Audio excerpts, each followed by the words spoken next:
So Robert's got a nice tight schedule right now. So I think we'll actually just jump right in. So Robert, by way of introduction, Robert is a graduate of my alma mater, UC Berkeley, where he worked in the RISE lab, I believe with Michael Jordan as his primary advisor. That's correct. And yeah, now is the co-founder and co-creator of Anyscale, co-creator of Ray, an open source library for doing scalable machine learning. So lots of folks in the community are really interested in taking their code and scaling it up to big clusters, doing big jobs, training big models. So I'm really excited to hear from him. So Robert, go ahead and take it away. I'll share my screen. Thanks a lot. And yeah, thanks a ton for inviting me. So I'm going to tell you a bit about Ray, which it's an open source library. It's a Python library for scaling up, doing parallel and distributed Python. And it started out as a research project at UC Berkeley when I was a grad student. And now Anyscale is the company behind the project. Of course, we're doing a bunch of development on Ray at Anyscale, but it's an open source project, and it's, there are serious contributions from a number of different companies. So before I dive into the details, at a high level, Ray consists of three parts.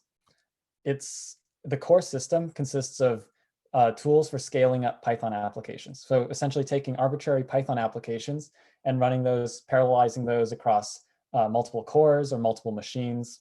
And then on top of those primitives, there's an ecosystem of libraries. So some of these are libraries that are developed natively as part of Ray. Some of those are libraries that are third-party libraries that run on top of Ray, like you may be familiar with Horovod or Hugging Face or Spacey, or a number of different libraries in the machine learning ecosystem. And then lastly, Ray consists of tools for launching clusters on any cloud provider, running your Ray cluster on Kubernetes or AWS or GCP or Azure, and really trying to take a lot of the friction out of running scalable experiments or applications. So a natural question is, why are we doing this? The reason we started Ray and that we started Anyscale is that we think, looking at hardware trends, that the future of computing is distributed. Basically, that more and more applications will need to be to run on clusters. And there are a number of reasons for that. One is hardware trends, looking at the amount of compute or the amount of memory or computation required to do machine learning and to build machine learning applications. Another has to do with the nature of machine learning applications and how AI and machine learning are being integrated into more and more applications. So to give you an example, of what's changed, right? Distributed systems are not new. So you may ask, look, why build a new distributed system? So going back to, distributed computing has been around for quite a long time. At least since the 80s, you have high performance computing, tools for simulating molecular dynamics or simulating, like the weather and climate. You have more recently in the 90s, you have the emergence of the internet and distributed systems to support large scale web traffic. More recently in the 2000s, you have big data and the emergence of systems like MapReduce and Hadoop, and then more recently Spark. And then even more recently, you have the rise of deep learning and tools like systems like TensorFlow and PyTorch for scaling deep learning applications. So you have all these different workloads that need to be distributed, and you have systems for accomplishing that for each of them. Sorry about that. And let's see. Sorry, I just need to turn off this. Yeah, I think it's gone. Okay, apologies. Okay, so you have all these different distributed systems for different kinds of workloads. So what's changed, what's different now is that they're no longer isolated workloads that each exist separately, right? So whereas historically you have all these separate workloads and you have separate systems for each computational pattern, right? You have TensorFlow and PyTorch for deep learning. You have different systems for microservices and serving. You have big data systems like Spark and streaming systems like Kafka and Flink, and you have different tools for high performance computing. What's changed now is that you're starting to see these workloads overlap. So if you look at applications like reinforcement learning, for example, that requires training as well as large-scale simulations. So you have high-performance computing and deep learning overlapping.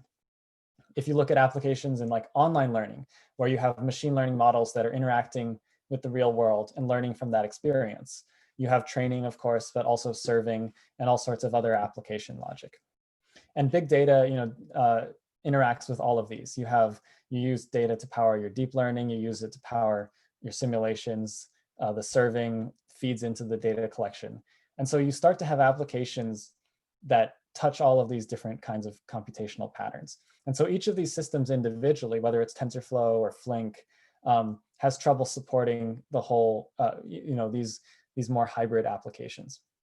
And so there's a clear need for a system, a general purpose system that can support all of these different workloads. And the natural question is, what should that system look like? What are the requirements? And that's exactly the question that we posed for ourselves when we began working on Ray. So essentially, that's why we started working on Ray, why we started Anyscale. The goal with Ray is to build this general purpose distributed system that can really support the whole, this whole diversity of different kinds of applications on top. So to give you an example of what that looks like, or an example of an application that requires this kind of generality, I'll give you an example from a Ray user. So this is a large fintech company that wants to build an online learning recommendation system. So the anatomy of this application, they have users. There's data streaming in from their users. They're processing that data in a streaming fashion to extract features. And then they're taking those features and they're feeding them into training. So they're incrementally training and updating their recommendation models using those features. And then they're taking those recommendation models and serving recommendations back to their users. And then that feeds back into the data collection. So you have all these different, to build a single application, you have a number of different moving parts and computational patterns. And one question they were asking themselves, because they were doing online learning, was how quickly can they update the model? How frequently can they push new models into production? And what is the benefit of doing that faster? And so they found when they initially implemented this system, it took about a day. They were updating the model about once a day. With a lot of optimizations, they were able to get it down to about once an hour. And that was, and when they did that optimization going from 1 day to 1 hour for pushing out new models, that led to a 5% increase in click-through rate, which was huge. So the natural question was, could they go further? And they wanted to, but given the way they had architected their application, they couldn't realistically do it. So, and to understand what the bottlenecks were there, what the limitations were, we have to talk a little bit about how they had architected their application. The way they were doing this, and in fact, one of the most common ways of building this kind of application is to essentially take each component of the pipeline, each different computational pattern, and use the state-of-the-art off-the-shelf distributed system for that component. So you can use Spark or Flink for your stream processing. You can use TensorFlow or Horvath or PyTorch for training, and you can use a model serving system for the serving part. And then you essentially take all these different distributed systems and you have to glue them together and stitch them together.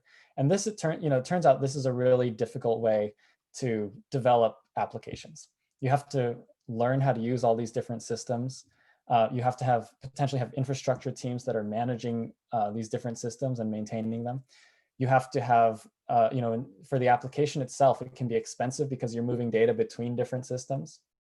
If you're trying to reason about handling failures, it's quite complex because each of these systems has a different approach to handling failures, and some of them, don't handle failures at all. And so, and of course, if the engineers are specializing in different systems, then it becomes harder for people working on one part of the application to help out with another. And this is all just to build a single application. So what they were able to do here, going back to this picture, they were able to take this, this whole application and build it on top of Ray. And there, instead of using a stream processing system and a training system and a serving system, they were able to use libraries that are part of the Ray ecosystem. So for stream processing or training or serving. And then when they did that, the application got simpler, got faster, and of course led to a boost in click-through rate. So this was a huge win for them. And this is the kind of example of an application that it would be it's quite difficult to do when you're combining specialized systems together. The typical approach is either to stitch a bunch of existing systems together or to build a new system from scratch. Okay, so that's a little bit about the kind of application where we think Ray can really excel. So now I'm going to tell you a little bit more about Ray. So I want to emphasize just a few key ideas. So one is the API, the concepts that Ray introduces. With distributed systems, the kinds of applications that you can support on top of a system are really affected by the concepts that system is built around. So with something like Spark, the core concept is a data set or a data frame, and then the API reflects that. And with TensorFlow, it's about neural networks or computation graphs. So that's the core abstraction, and then all the APIs are built around that. With Ray, and of course, when you have these higher level concepts like a data set or a neural network, that makes it easy to build applications that are like based on data processing or based on neural networks. But if you are trying to build something that doesn't fit neatly into that abstraction, then you end up having to do a lot of things to work around it. And so with Ray, the way we're trying to achieve generality here is by not really introducing new concepts. So not introducing a higher level concept like a data set or neural network, but rather taking the existing concepts of functions and classes, which we know are general enough to express all kinds of workloads, and then translating those into the distributed setting as tasks and actors. And I'll give you a code example in a few slides. The second idea is about enabling parallelism through futures, through asynchronous computation. I'll show you that in the API. And then the third, something we care a lot about, is performance, because if you're trying to build a general purpose system that can support lots of different workloads, then you inherit all the performance requirements of all those different workloads. So to be more general, you actually have to often be a lot more performant. And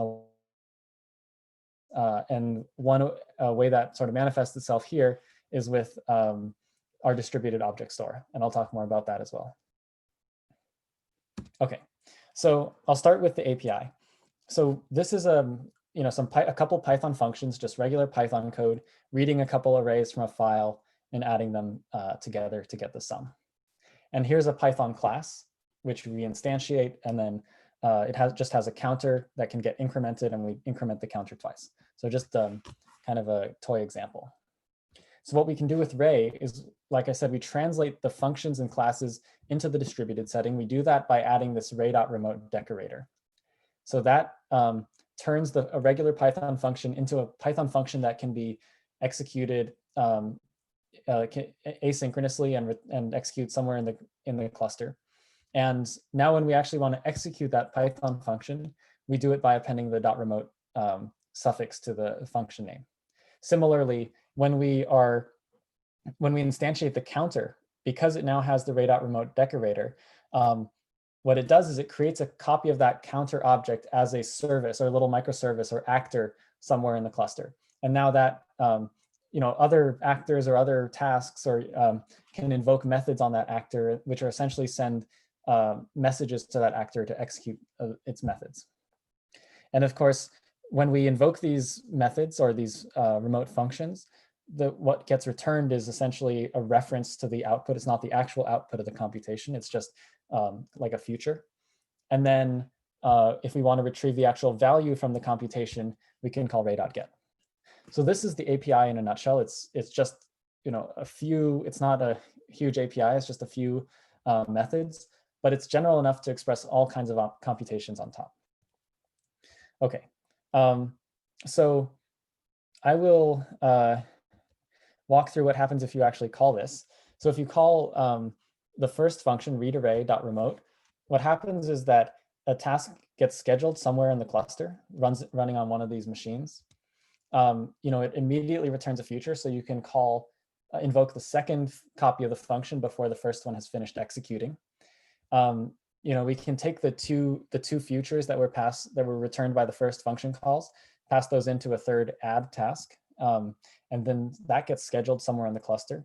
That third task is not going to run, until the first two tasks have finished running, and then the outputs of the first two read array tasks will be shipped under the hood to wherever the add task is getting executed. And then once those inputs have arrived, the add task will execute. And then lastly, if you want to retrieve the results, you can call ray.get to actually fetch the value. So that's what it looks like under the hood. So to say just quickly about the distributed object store, when we actually execute one of these methods, it gets invoked on some machine, and it gets executed on that machine. And then that machine runs the actual Python function, which produces the output. And then when that happens, that output stays on that machine. It doesn't get shipped back to the original node.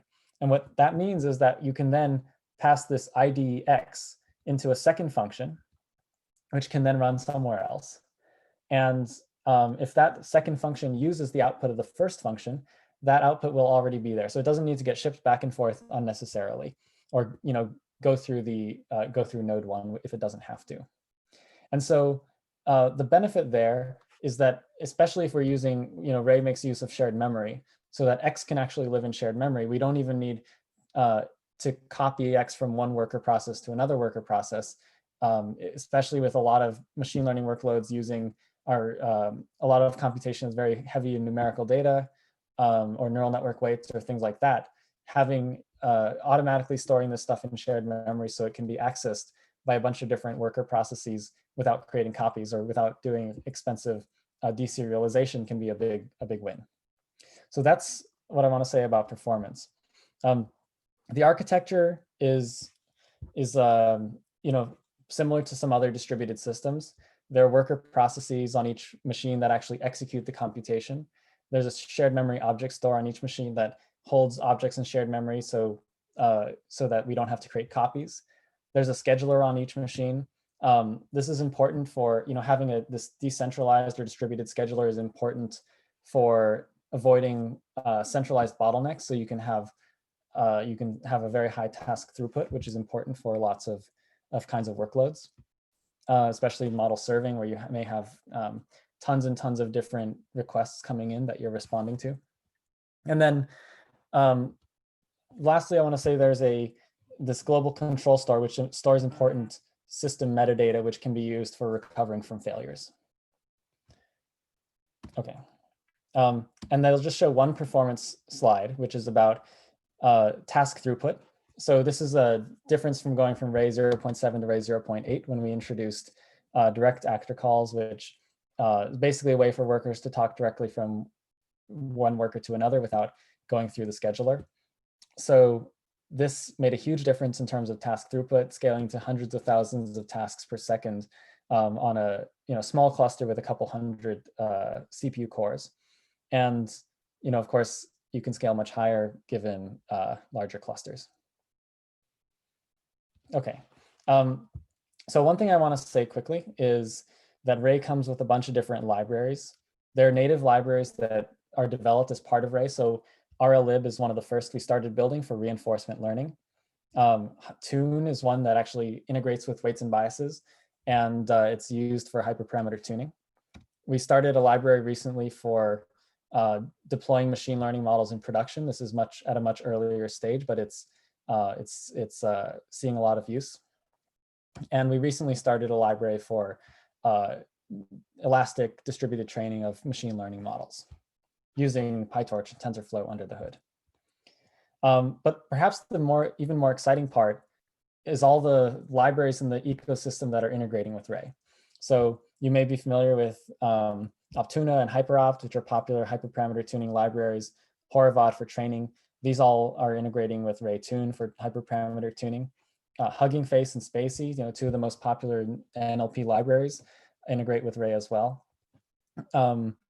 A lot of machine learning platforms, so cloud machine learning platforms like AWS SageMaker, Azure Machine Learning are starting to use RLib and Tune as well. Dask is a popular open source library for distributed Python, and it has a popular data frames library. And there you can run Dask on top of Ray to scale more. We integrate with weights and biases for tracking your experiments. And there's some other libraries from Intel as well. And lastly, there are a number of other libraries I don't have time to mention, but that are form part of this ecosystem. And the cool thing here is not just that you can run one of these libraries on top of Ray, but rather that you can, when you're building your applications, you can pick and choose the state-of-the-art libraries that you want to use off the shelf and integrate those to build a single application. Kind of like how on your laptop, to develop your application, you can import NumPy and Pandas and use them all together to build your application. Right now in the distributed setting, there's nothing like that. You have standalone distributed systems. And sort of that's the value we see with building an ecosystem. So if you're interested in learning more about Ray, and I think we can send a link on the in the chat, we're hosting a summit at the end of this month. So we'll be showcasing a lot of interesting use cases, how companies are using Ray in production to scale their applications, and we'll also there'll be talks from Weights and Biases and Hugging Face and Spacey and a number of different libraries that are using Ray. And so highly encourage you to check it out. And yeah, so I just want to leave it at that and say Ray is a universal framework for distributed computing, and we're building this rich ecosystem on top of it. So if you're a library developer and are working to, interested in scaling your library or making it easy for people to run your library in the distributed setting, we'd love to, Ray may be a good fit for that, and we'd love to help out with that. So thanks a lot. Great, thanks, Robert, for a really great presentation. It's very exciting. I guess I'd never seen the sort of like high-level vision behind Ray. Like I just heard, Ray helps you run at any scale. Ray helps you run, on your computer all the way up to 1,000 GPUs. And this idea that you said at the end about, it's sort of like how on your laptop you're not stuck, in any, building these monolithic services, but you can compose an app together. That's a really cool vision, and thanks for sharing it with us. Thank you. I have a couple of questions that I just wrote down while we were going, and we'll get more from folks on YouTube and Zoom. But just to start off, so you mentioned, that one of the motivations here was that the future is distributed computing, and you sort of motivated it by the particular workloads that people are doing now, that it's, machine learning is a data heavy workflow that like kind of everybody wants to use. The internet is a famous example of successful distributed computing. Do you think that that's driven in part by the sort of like bending away from the Moore's law curve that a lot of people have talked about? Or do you think that those are two separate phenomena? That's a really good point. So there are a couple things going on here. One is so we know Moore's law is has kind of flattened out, right? And it's not keeping up with what it used to be doing. Now, even if it were continuing at its original pace, it still wouldn't be enough, because if you look at the amount of compute required to do machine learning, whether that's like from AlexNet a while back to things like AlphaGo and GPT-3 now, to do that, that's growing way, way faster than Moore's law. And so even if Moore's law had continued, there's still a huge gap. And it's not just compute, it's also memory. The model sizes are increasing a huge amount. And this, you might ask, like, what about specialized hardware like accelerators, GPUs or TPUs? When you have these different architectures, right, like a GPU or a TPU, you do get a huge, big boost in terms of compute. But then when you fix the architecture, it still increases, it still grows. The performance improvements for GPUs or TPUs are still growing in a Moore's law-like fashion. So while it is giving you a boost, it's not closing the gap. So, and when you're scaling, subsequent generations of TPUs typically are actually essentially embedded, distributed themselves. They're putting multiple chips in a single TPU and things like that. So we have, so that's a big factor, right? Just the the fact that the Moore's law is over, the fact that the amount of compute required to do machine learning is growing a ton. And then furthermore, and the point I was trying to emphasize, that machine learning is getting embedded in more and more different kinds of applications. So it's not just if you could say, oh, it's just if you want to do machine learning training, then you need to use all this compute. That's not the case. Machine learning it's not really this isolated workload where you just go and train a model, right? It's being integrated into more and more different kinds of applications, whether that's offline or online, and that's combined with all other sorts of business logic. Yeah, that's actually, it's interesting you bring that up, because that was a major point of a recent presentation in the Salon by Andy Furlich, who's at Google Developer Program, who's big on this idea that, now the main use for machine learning models is to integrate multiple models together, not to do sort of like the end-to-end training that people initially thought was the main utility or the main sort of workflow for a machine learned model. So it's good to see that this idea is more broadly spread. And a lot of people, even if you want to do something as simple as using TensorFlow to train your neural networks, and then using Spark to do your data processing, and then of course you want to be able to do both, right? You want to be able to process your data and then feed it into training. Even that, there's aren't great ways to do that off the shelf. Mm-hmm. Definitely. Yeah. I want to make sure we actually get to these couple questions that came in.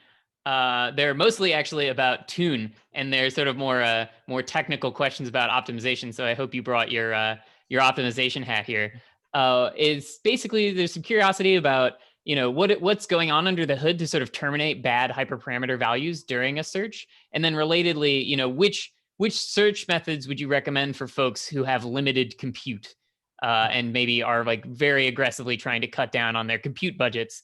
Versus between Bayesian optimization with hyperband or population-based training or something else.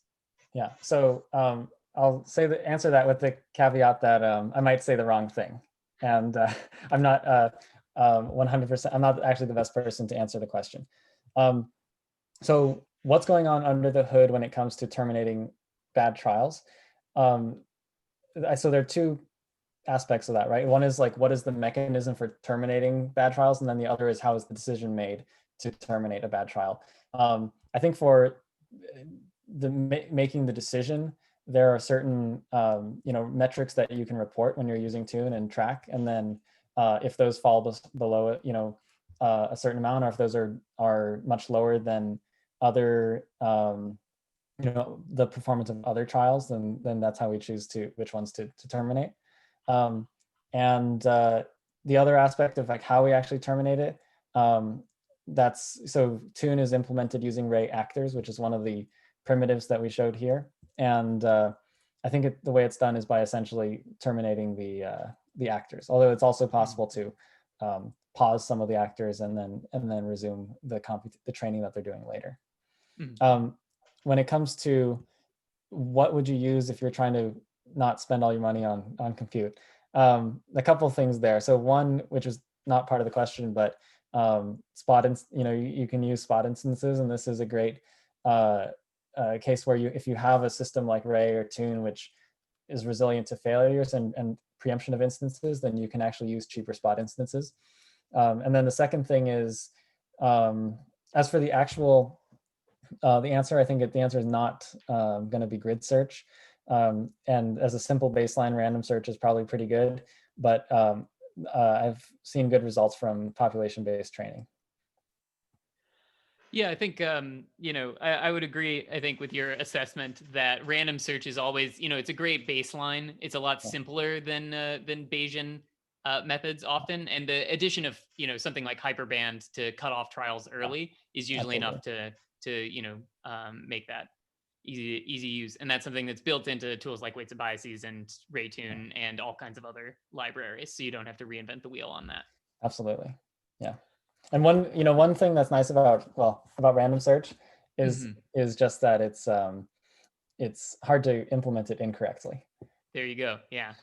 It's stateless, which is really nice. Yeah. So actually, I hate to cut you off, but you do have your 5:30 deadline, so I don't want to make you late to anything. Cool. Thank you so much. It's really a lot of fun. Yeah, thanks for coming, Robert. Take care.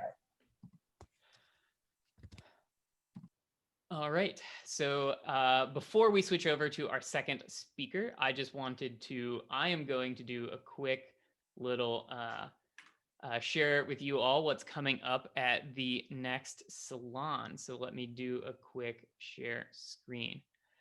Great. Okay. So what we have coming up at our next Deep Learning Salon, which is 2 weeks from now at the same bat time, same bat channel, we'll have one research talk and one talk that's a little bit more application and engineering driven. So the first talk is from Sarah Hooker, who is a researcher at Google Brain.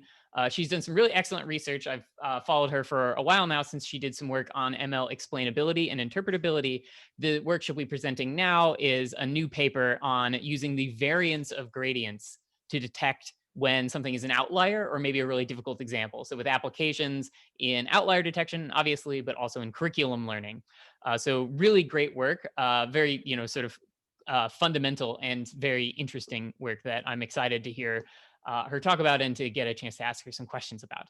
And then we'll also have Hannes Hapke, who is a senior ML engineer at SAP.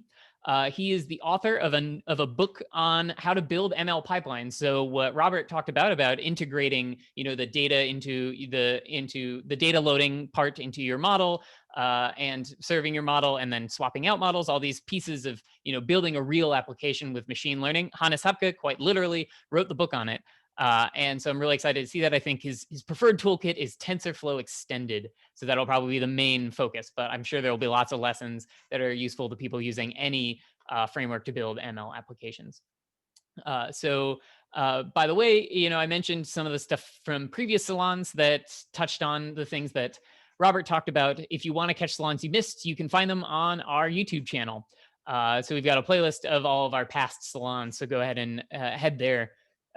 If you want more machine learning content, more conversations, come to our Slack forum. We just had we had the CEO of Kaggle, Anthony Goldblum. It looks like that was back in August. We also had the folks from Raytune who answered a bunch of those questions about hyperparameter optimization that folks were asking in the chat. Those were questions that got answered by the Raytune folks. We also do lots of other regular projects. So the link to join that is bit.ly/slack-forum.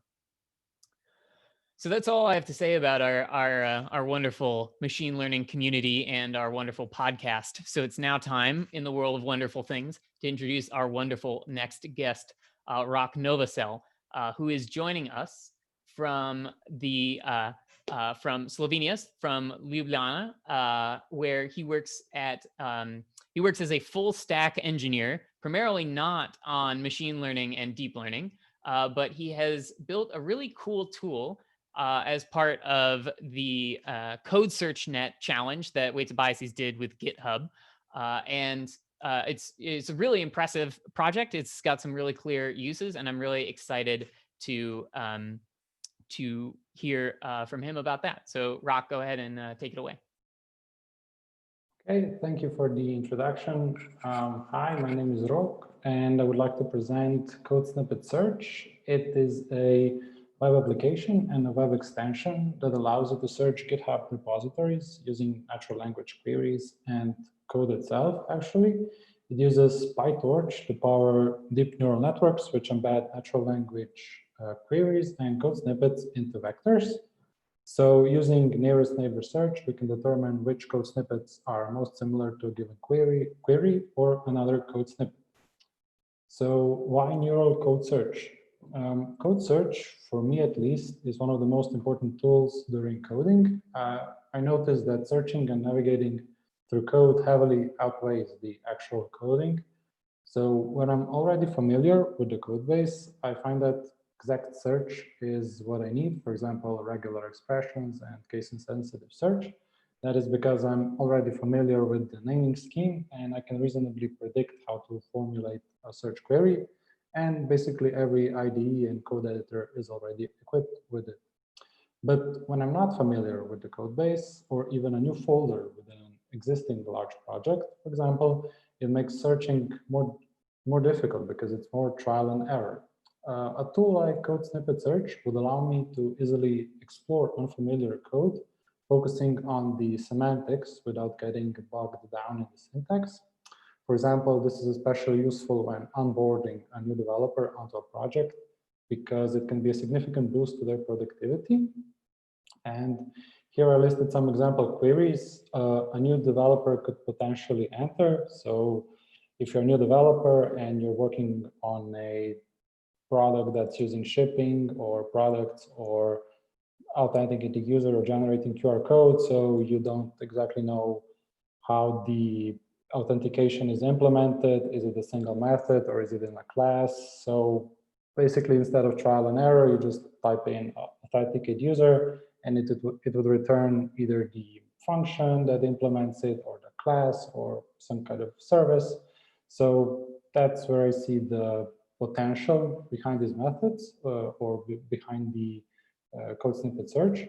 So outside of a work environment, we encounter unfamiliar code in the form of GitHub repositories, basically every day. So semantic search tools would provide a faster way for users to find answers to their issues directly in the code. Consequently, it could lessen the burden on maintainers to provide these answers.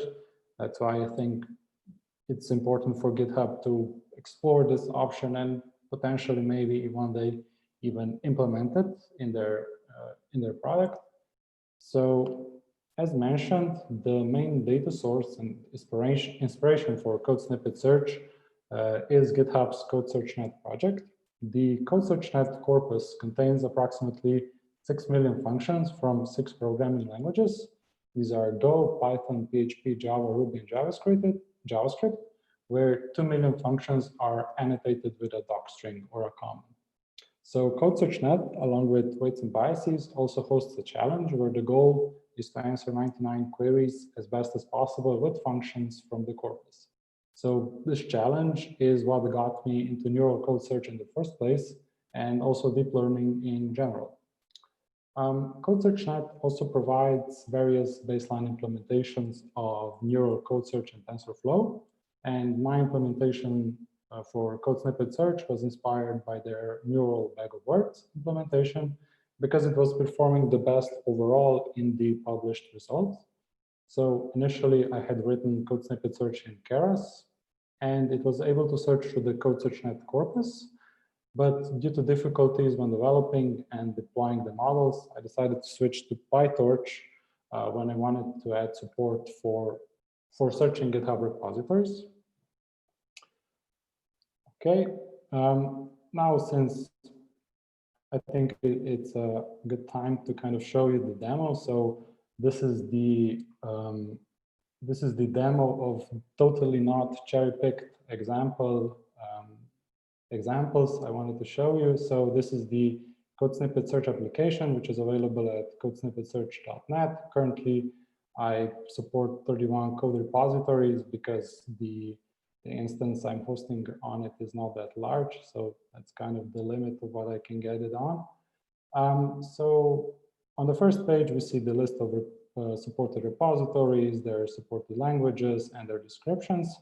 So for the example, I decided to use Django because Django powers the backend of this application. So for the first example, let's try something simple. For example, send mail, which of course returns back a couple of functions that implement send mail. I don't know, email user, email admins, send email message, and as you can see, it returns the link to the GitHub file. So you can click, and it returns the highlighted function. Then you also get the match rating, which is kind of a pseudo match rating, which is calculated from the distance between the query and the code itself. And then we get these similar code snippets, which I'll show in a minute. So we can try a slightly more complex query, for example, how to get database table name in Django, right? So here we get get table list, which is kind of what we're looking for. So not the exact answers, but I guess any skilled developer could take this function and extract what it needs from it. So to get just the one table name or the table name he's looking for. And to showcase the previously mentioned similar code snippets option, let's say we wanted to look for how to convert time zone to local date time. Okay, and we basically get functions that are able to do the conversion from time zone, from a specific time zone to a local date time. And if we click on the similar code snippets, so this basically takes this code snippet and it basically searches for similar implementations, similar functions that implement the same functionality. And here we get, as expected, a bunch of time zone converting functions as well. So I mentioned that CodeSnippetSearch also comes in the web extension variety. So if we switch to a GitHub repository, we can open the sidebar by pressing Alt-Shift and S. And here we get the sidebar where you can enter the query the same as before. Let's say, since we're on the PyTorch GitHub repository, let's say we wanted to look for one-dimensional convolutions. And as expected, we get back the one-dimensional convolution implemented in PyTorch. That's for fun, just search this in the GitHub search and let's see what we get back. As we see, CodeSnippetSearch is better in every way. So don't use the GitHub search anymore. Of course not. And another feature I would like to show you is the search by code feature, which is basically you select any arbitrary code snippet, you press the right mouse click, and you can select search by code. This basically searches for similar code snippets, and here we get various implementations of the ReLU function from various modules. And here, luckily, we also get, let's say, the leaky ReLU function, which is also implemented, and it's kind of, let's say, a kind of expected result. If you're looking for the ReLU function, you might expect to also see the leaky ReLU function. So this was kind of a quick demo of the function of the web application and the web extension. So I'll just restart the presentation. Okay, so now we can go take a closer look behind the scene. As I mentioned before, CodeSnippetSearch works by using joint embeddings of code and queries to implement a neural search system. The training objective is to map code and corresponding queries onto vectors that are close to each other. With this, I can embed a natural language query and then use nearest neighbor search to return a set of closest code snippets. During training, I use function docstrings or comments as substitutes for natural language queries. So in this image, I have the entire model split up into layers. So first is, of course, the input layer. One input we have for the queries or docstrings, and one input each for languages. So inputs are then forwarded into embedding layers with job multiplied afterward. And basically, the magic happens in the encoding and pooling layer. Here, I take the simplest, but in this case, the most effective way of encoding the tokens, which is using a weighted mean. The weights we use for weighting are learned in a separate layer, in a separate trainable layer. Since we split up the languages at the input, we have to concatenate them back in the same order as they appeared in the queries. And finally, I normalize the rows in the concatenated matrices and multiply them to get cosine similarities. So in the loss functions, the CodeSearchNet implemented a couple of different loss functions, but in general, the loss function can be intuitively explained as maximizing the similarities between the corresponding code and query pairs while minimizing the similarities between non-corresponding pairs. So in this case, the similarity is the cosine similarity. So, and how is the actual searching performed? I take all of the existing code snippets, I encode them, and store them in a nearest neighbors search index. So when I want to look up nearest code snippets using a query, I encode the query, look up the nearest neighbors, and return the most similar ones. I'm using the annoy index nearest neighbors library because of the lookup speed, and it's very fast. And since the data set was really large, building the index was time consuming. That forced me to do some open source work and contribute to the annoy index project to implement multi-threaded index builds. So if you're using annoy index, that should be available. And annoy index was responsible for another little anecdote that happened while working on the CodeSearchNet challenge. I've mentioned that I've re-implemented their baseline, including the searching part. In my re-implementation, I used the scikit's nearest neighbor search class instead of annoy index because then I wasn't familiar with it. I wasn't expecting a good result on the challenge since I wasn't doing anything special. But it turned out I was at the top of the leaderboard, almost doubling the previous high score. So this kind of puzzled me and the organizers as well. So I did some digging. I swapped out the scikit version, so my version with annoy index, and my score instantly dropped back. It turned out the provided code search evaluation code didn't update the size of the annoy index, and so it returned terrible results. So the lesson is always benchmark the index size if you're using annoy index. Okay, back to CodeSnippetSearch. The training procedure is basically split into two major parts: training the base language models and then training the repository language models with the help of the base language models. First, I trained the base language models using the CodeSearchNet corpus.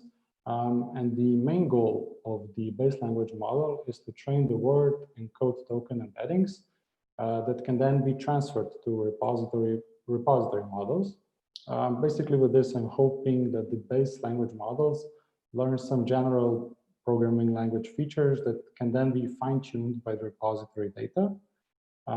With repositories, I was kind of on my own to extract the corpus. So I'm using another GitHub project called TreeSitter to find functions and then tokenize them. So repository models have the exact same structure. I just initialize all embedding layers with base language embeddings. So I just use that as the initial value. And the embeddings are then fine-tuned by training the model with repository code snippet. Okay, and there are, of course, plenty of warnings attached to CodeSnippetSearch.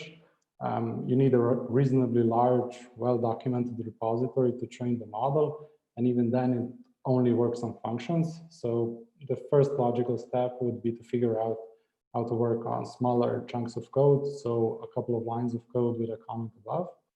And from a model perspective, I would like to experiment with tree-based models that could potentially capture the information hidden in the abstract syntax tree. As you've seen in the model image, we're now kind of just ignoring the order because that seems to work the best when encoding the code and queries. So, but potentially for that, we would need to gather a lot more samples because even using RNNs or 1D convolutions on these sequences of tokens, they don't work as good as a simple bag of words model. So potentially we would have to gather a lot more samples. So that would be all from me. I hope you like the project. I hope it's potentially useful, and thank you for listening.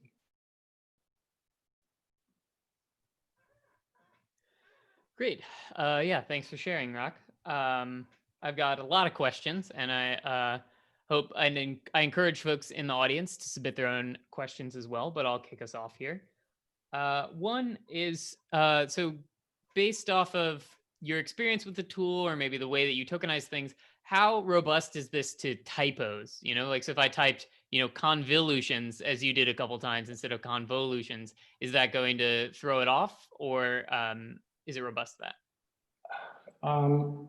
I guess the answer is kind of, because we're not, we're kind of using, for tokenizing, for tokens, we're using half of it as just a regular vocabulary and half of it with the byte pair encoding. So we're using kind of the subset of the tokens. So I guess if you misspelled the last part of the word, so the CO and V, I guess it could capture that and still find the appropriate function.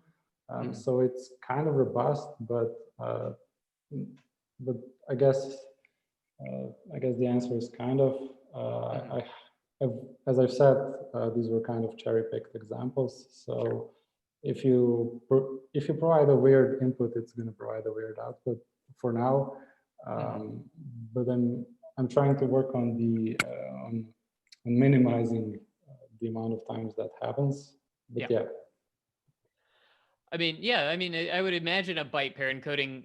So this is for folks who aren't as familiar with natural language. Byte pair encoding tries to find good ways to break words down into subwords and use those and embed those. So it's what's used in the general purpose transform, or not, the generative pre-trained transformer models, the GPT models at OpenAI. That's what they use for their natural language processing stuff. I'm actually, so you trained this byte pair encoding. It's specialized to code, right? It's not like a pre-trained thing from so that's actually, it would be cool actually to see what are the byte pairs that show up in code. Are they different from the ones that show up in natural language? Like maybe underscores become really important, or something like that. Yeah, basically all of the punctuation in the code becomes really important. Yeah, I think basically I looked inside the vocabularies. I think the first 10, 15 are kind of the combinations of basically of the punctuation. So semicolons, colons, so stuff like that. Nice. And yeah, and actually that's an important detail of the byte pair encoding algorithm, right? It starts with the most important chunks. So you actually do get kind of an ordering of importance of how, like, how soon were these learned as to be a useful thing to encode. So it's cool that it's actually all punctuation. That's a neat result. I don't know if anybody's ever published on what the encodings look like for. You mentioned that you switched over from TensorFlow Keras to PyTorch. So I was wondering, like, a lot of our audience actually, works in both frameworks sometimes. It sort of like jumps between them. I often get questions from folks in our community, should I do this project in Keras? Should I do it in PyTorch? What's your recommendation? What do you think are the important things to help make that decision? Just looking at the image of of my model, right? I was having a lot of trouble fitting this kind of structure into basically into Keras. Basically, I had to. There is no way at least I know, in Keras to encode, or basically to have inputs of different sizes, right? So potentially you would have 3 Python samples, 10 Go samples, 15 Ruby samples, and as far as I could experiment, I couldn't come up with a way to make for Keras to make sense of that. So basically with Keras, I had to split up the models. Basically, there were six models, 1 for each language, basically 1 for each query and programming language pair, because that was the only way to have multiple languages, but that kind of loses the point where you have the same queries for all of the languages, and so you kind of lose on the when training, and that was kind of the first problem. The Keras model looked really weird, and it was kind of hard to implement it, at least for me. So and then the second problem was basically just the development problem with the Django. When locally developing Keras and Django, there were some weird threading issues I couldn't figure out because I don't exactly remember what it was, but basically when I ran a local Django server and it called the model, the TensorFlow model or the Keras model, it just segfolded or something like that, something really weird, which basically there was some threading issue that required me to run Django's in a single thread somewhere else or something like that. So that kind of culminated in me just looking into PyTorch and seeing that basically it was really simple to transfer all of the code, all of the code into PyTorch, and the model itself is actually really simple to implement in PyTorch. In Keras, it was actually pretty long. This is the model. Basically, these are all helper functions, and this is the forward. Basically, the forward function for training the model. Right. This is it. This is basically this does everything. And here are the encoding stuff.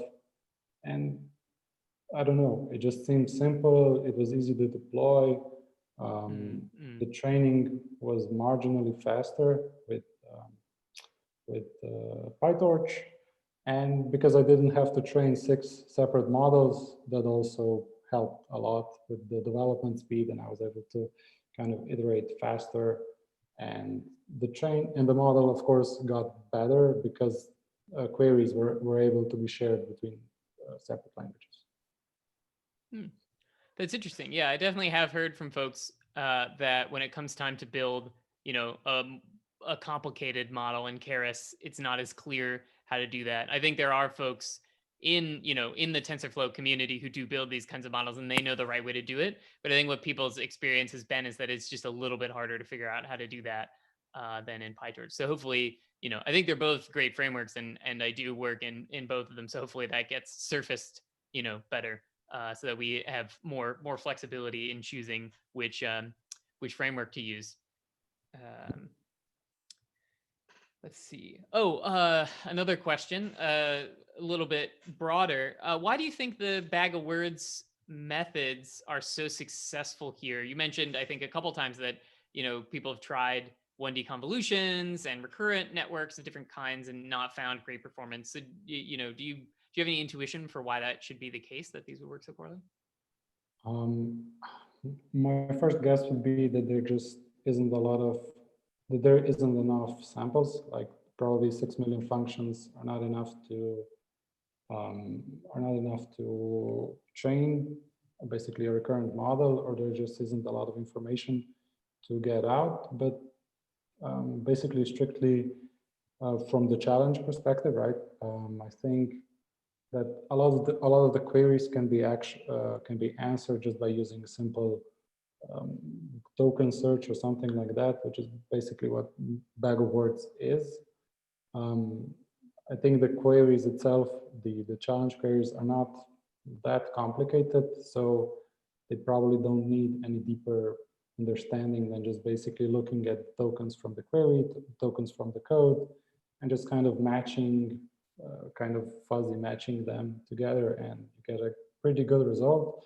I think now with the updated results, the self-attention model was really close to the neural bag of words model. So I think that with some tweaking, the self-attention model, which I didn't look too much into, but I think it could be better than the neural bag of words model. I kind of had to tweak the original implementations so I could get it just right. But I think the main thing is just to get more samples. Basically, only 2 million functions are trainable, which have a doc string. So probably just more data, I guess.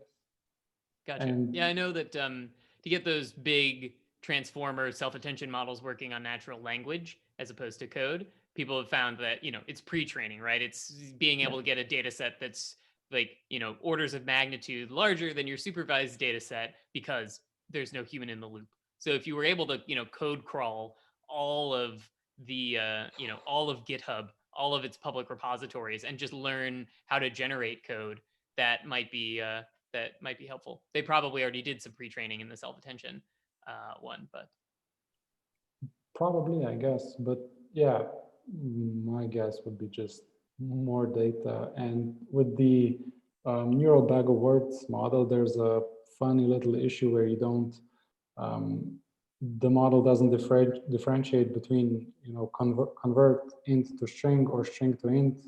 Basically, that's the same thing to the model, and it returns the same results for both.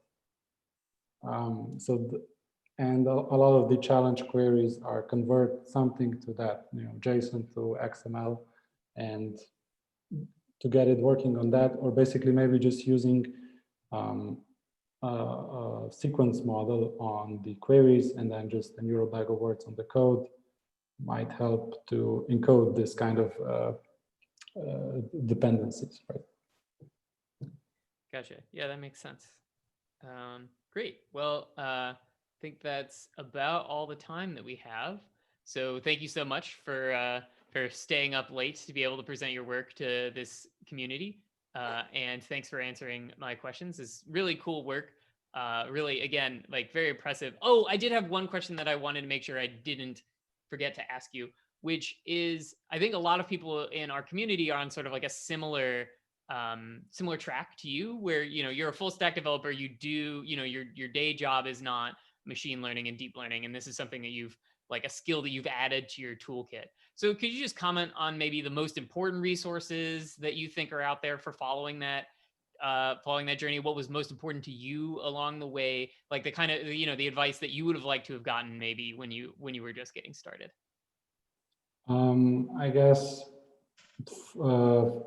from an engineer's perspective, right, just don't care about math too much at the start, right?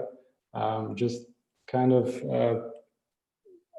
I think it would be better, because I was worried that if I didn't understand everything behind that was happening, like the math, the back propagations, all of that stuff, that I wouldn't be able to come up with models on my own. So I would like, I think it would be great advice if someone could tell me back then that you can just start coding, start producing models, throw some data at it and see if it works. And if it doesn't, then you can go basically explore why it doesn't work. And then by basically using that, you can learn. But just kind of as a general resource, I think the PyTorch documentation is really good. The Keras documentation is really good. Basically, for beginners, Keras is great.